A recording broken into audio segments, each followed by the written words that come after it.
Even the Duchess and the Smugs, at one point, two people make an exit and they're supposed to be going off together, and they get to the door and they go in two different directions, on camera, finished, can't do anything about it. And the late lamented Nina Foch in Rebecca,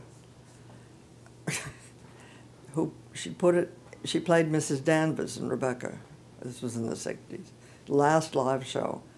And at the #1, she earned my eternal love by bringing the novel to the reading and saying, in case I hadn't read it, because this was a Selznick series and we were meant to be dramatizing the movie script. I said I had. Anyway, she was the one plot place where everybody had to rip through a lot of stuff, and then Maxim de Winter goes to the stairs, which was James Mason, who was perfect, and says, "Mrs. Danvers," and she appears at the top of the stairs live on camera and says, "Did someone ring for me?" And I was sitting in the control room saying, "No, you, somebody called you. There is no ringing in this scene." Just a little thing. But friends of mine told me they got under the desk. But Joan Hackett was in that. She was wonderful. But she couldn't learn lines. What line, was there a particular line or anything that she had a problem with? Yeah, she leaves the space. She died very young. She was a wonderful actress. But she couldn't, she must have, I don't know if it was dyslexia or what, she couldn't nail a line.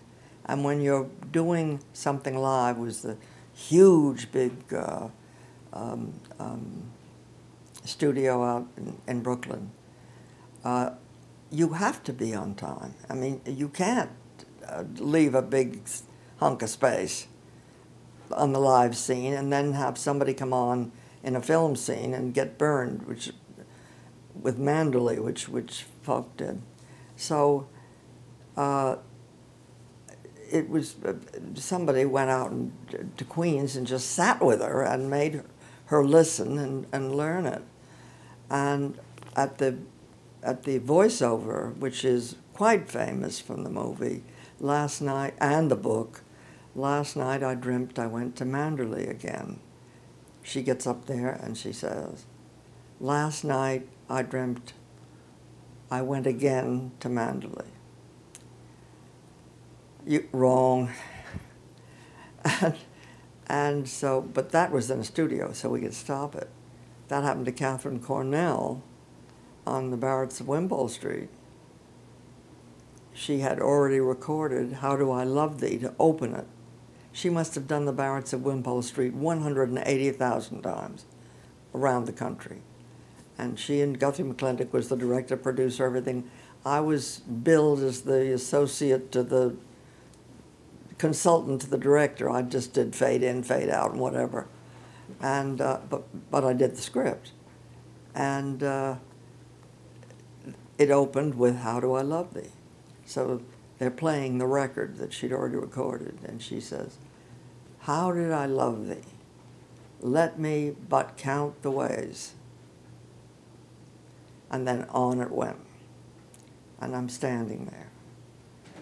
I'm thinking, if I tell Guthrie McClintock this, he's going to make me go get the book.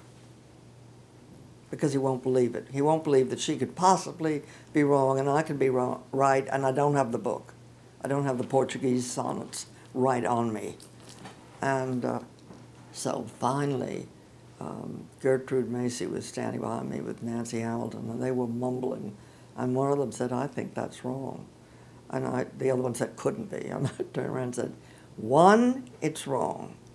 2, if I tell Guthrie, I'll have to go get the book, and we don't have time. And 3, if you don't fix it, every school teacher in America will write you a letter tomorrow morning. So should they fix it? But things like that happen. I mean, is it scary? Yes, it's scary.